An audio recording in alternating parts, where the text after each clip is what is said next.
What's up, friends? You're watching B-Boy 45, the hospital's TV and radio station. Happy Thursday afternoon to you.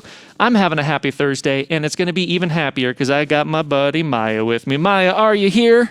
Hi. Maya, why are you here today? Who have you brought with us? Kayla Compton. Kayla Compton's on the show today. Oh, my goodness. That is awesome. Kayla, thanks for being here today. Maya, my friend, take it away. Okay, so first of all, just thank you so much for calling in. I'm so excited to be talking to you. Well, thank you so much for having me. I'm so happy to be here. So my first question for you is, who or what inspired you to start acting? Definitely Disney movies from a very young age. Any Disney movie I watched, I would reenact, and I would make my whole family be different characters and sing with me. And I would always assign them like the villain character, and I would be the lead hero. And so I think just from a very young age watching movies. It's not Disney, but I remember Wizard of Oz was like one of my very top favorites. So yeah, I think just actually watching it happen on screen, I just fell in love with it and thought, I want to do this. I want to play pretend forever. Oh, cool. So you play Allegra in The Flash, and I am completely obsessed with that show. Yeah. How did the opportunity to play Allegra come about? Yeah, so I live in LA normally. We're filming in Vancouver now, but normally I'm in LA and I auditioned there for different shows. And I had auditioned for the same casting director for a number of times, and then none of the roles fit right or worked out for me. And then this role came along and I got to audition for the same people again. So they were familiar with me. And I think it just fit really well. And so I did 2 auditions, and then they offered me the role, which was amazing. And then the role just continued to grow.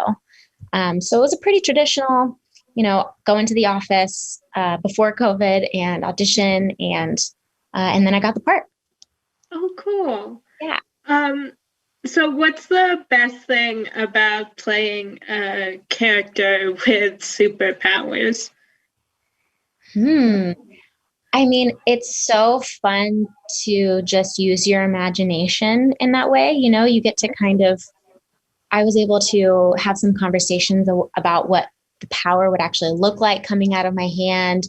And you get to, talk with the director and the actors around you in the scene and go like, okay, so this is what it's going to be like. It's going to blow up this thing, and then you're going to fall over this chair. And then, so I think like working together and figuring out what it's actually going to look like, and sort of just like using your imagination and like being so in the moment and believing that you're a superhero in that moment is just like such a blast. Oh, cool. Yeah. I over quarantine, I rewatched all of The Flash, and then I watched all of Arrow, and now I'm watching Legends of Tomorrow. So and I'm taking creative writing this semester at school, and so I always find a way to incorporate like some of the characters from those shows in whatever I'm writing. Yeah, that's so cool. I can let you know that some of in the writer's room, I know when they're building an episode, they always consider heart, humor, and spectacle. So you can kind of think about those 3 elements in your own writing if you want, just as a little piece of info for you. Thank you. Yeah. Thank you. I always thought that was so cool when they told me in the writer's room that those are the 3 things they have to have in each episode. Oh, cool. Yeah, I love that there's humor in The Flash. So me too. It's my favorite part. Yeah. So is there someone that you hope to work with one day? I I've been binge watching Queen of the South, which is kind of a more R-rated show, but the lead actress in that, her name is Alice Braga, and it's the first thing that came to my mind because I'm so obsessed with that show, and she's such an amazing actress, and so I think I would freak out if I got to work with her one day. Oh, cool. Yeah, her name sounds so familiar. Like, I think I've seen her in something. Like, yeah, she was also in I Am Legend, that movie with Will Smith. Remember that with the zombies? I don't know if you guys. I never saw that. Was she in the show We Are Who We Are? I'm not sure. Okay. Yeah, you have to Okay. look her up. She's great. Okay, cool. Yeah, because I know that name. Yeah. So what song has been on repeat on your playlist? Ooh, I actually just did a really emotional scene yesterday, and my go-to song for that was Everything I Wanted by Billie Eilish. And so I was just like listening to that song over and over and over again, like with my phone like up to my ear, just like, and it really helped me like get into the right place for the scene. Oh, cool. Yeah. I've had the song Sister by Mickey Guyton on repeat. Like I just heard it a couple nights ago, and I haven't stopped playing it. So I don't know if I knew that one. I'm gonna write it down so I don't forget. Yeah, it's so good. It's probably one of my favorite songs. Is it like upbeat? Yes. Yeah. And it's like it's total girl power. Yeah. I love it. It's like just saying like, sister, I got your back. And she says at the end of the chorus, she says, you're gonna hurt, but like you're not gonna hurt alone. Yeah. Which I love. So yeah, I love that. Yeah. I love every girl power song, so I'm sure I'll love it. Me too. Yeah. So what do you like to do in your spare time? Well, right now it's kind of hard. We don't do a lot. We want to be extra careful while we're filming, not to get sick and get anybody else sick. So we do a lot of walks. The weather just became really beautiful in Vancouver. And they have amazing like trails to hike, and, they're right on the water. And so lots of beautiful outdoor strolls. My husband and I take our dog on a lot of walks. That's probably one of our favorite things to do right now, just be out in nature. Because otherwise we're just kind of stuck at home and like watching movies, which is great too, but. Yeah. Oh, cool. Yeah. My family and I, we do watch a lot of movies. We do take our dog on walks. So, yeah. Yeah. What are your favorite kind of movies? I don't know. I love comedies, and then I love thrillers too.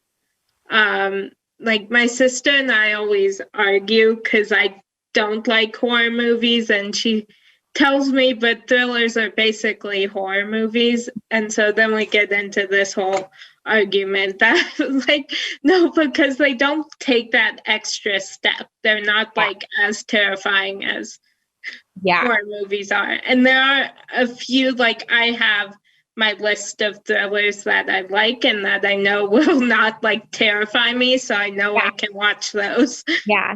I'm the same way because I love thrillers, but I can't handle most scary things, especially if it's like paranormal or supernatural. That's too scary for me. But I love thrillers, and there's totally a difference. Yeah. What's your favorite thriller? Hmm. What's my favorite thriller? For some reason, I think this is kind of falls. This is not my favorite, but this is the first thing that came to my mind. Do you remember? What was it? Is it called Disturbia? The one with Shia LaBeouf, or was it called?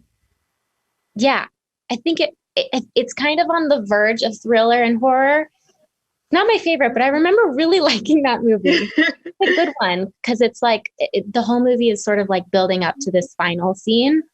And so you're like kind of on edge and anxious the whole time of like what's going to happen. And it's not paranormal or supernatural or anything like that.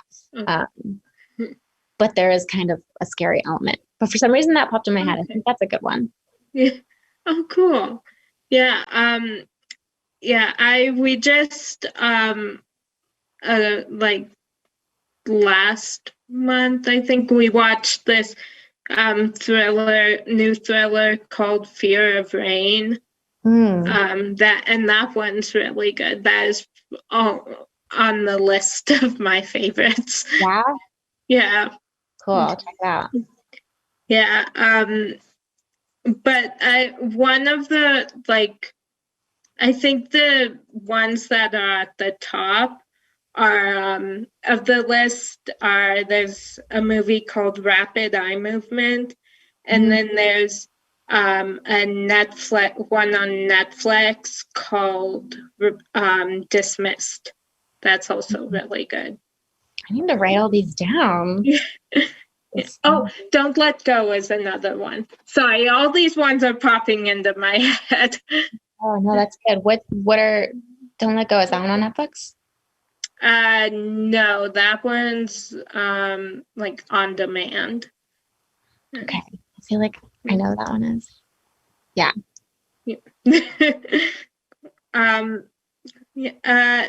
So if somebody narrated your life, who would it be? I think Anna Kendrick.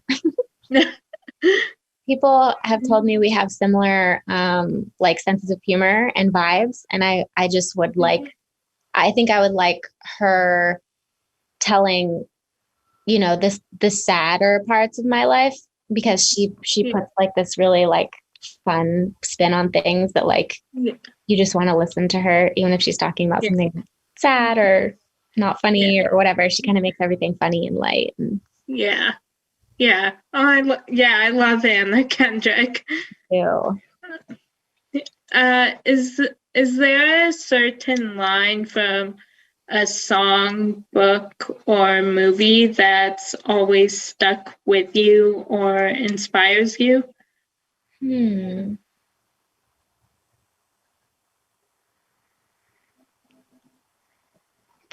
There's probably a few. I'm thinking, it's kind of cheesy, but I'm thinking about lines that we say in The Flash, and how he always talks, like Barry or The Flash, always talk about believing in the impossible.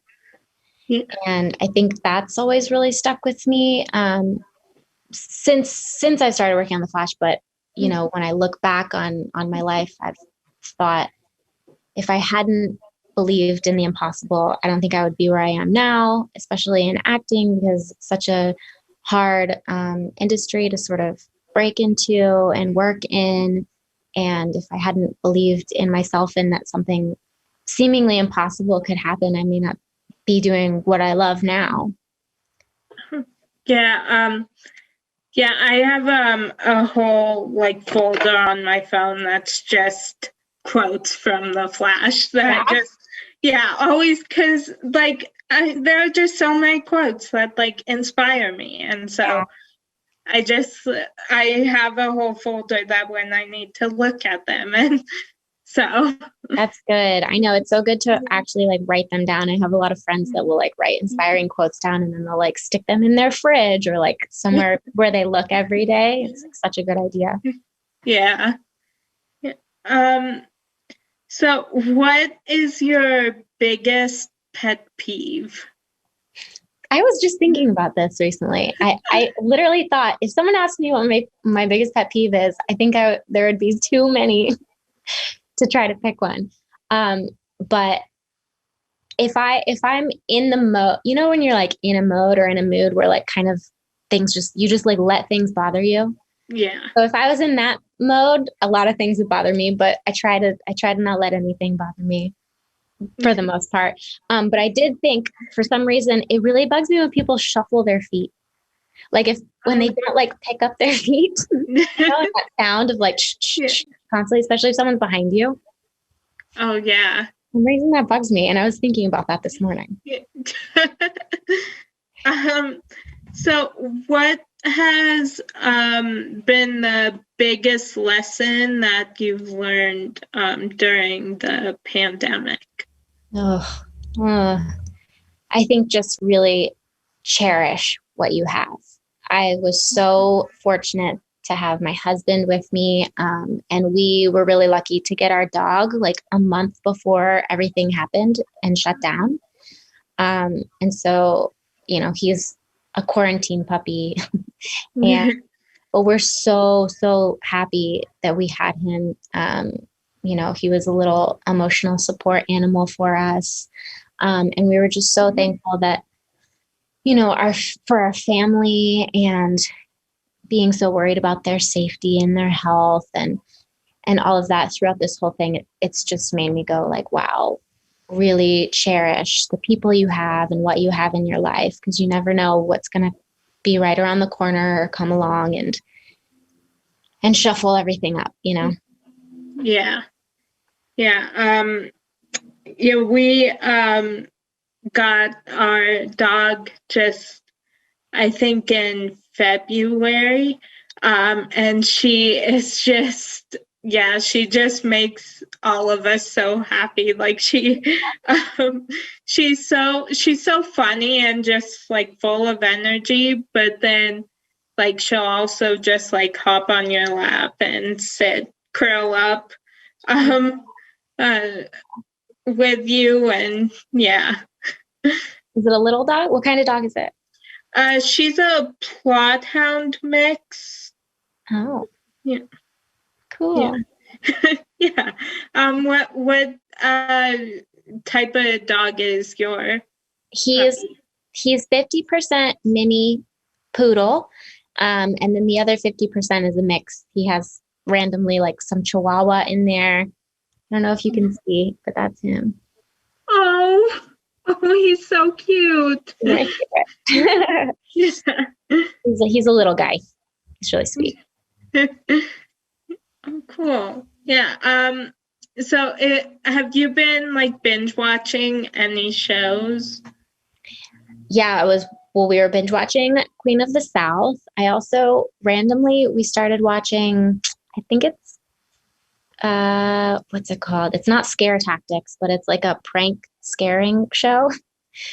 So I sort of vacillate between watching really dramatic, like hardcore, intense things, and then like really, really silly, funny things.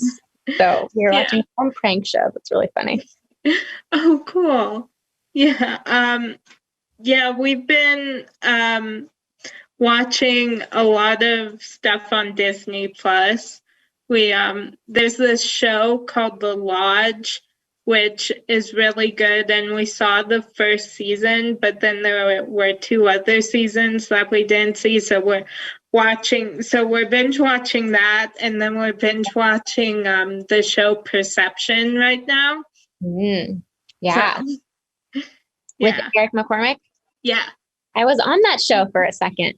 Yeah, when we watched that episode that you were in, I was like, I'm interviewing her. That's so funny. Yeah, that was a fun show. He was really nice. Yeah, I interviewed him last week. Yeah? Did you love it? Was he so great? Yeah. Yeah, he was really, really nice to me. Oh, cool. Yeah. That's good. Yeah. So my last question for you is, who do you consider to be a real life superhero and why?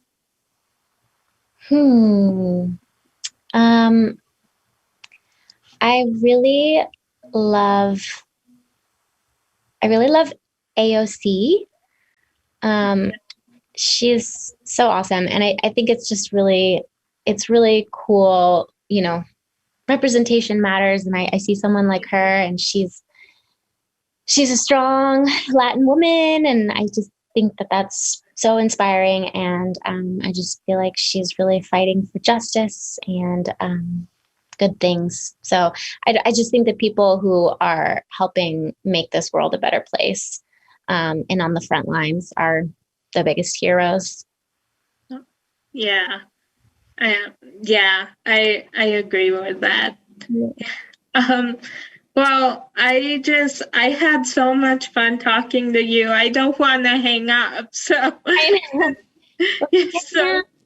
yeah, thank you so much for calling in. Of course. Thank you for having me. It was such a pleasure talking to you. You too. Thanks for making the time, Kayla. We hope it happens again. Thanks, Chris. Bye. Bye.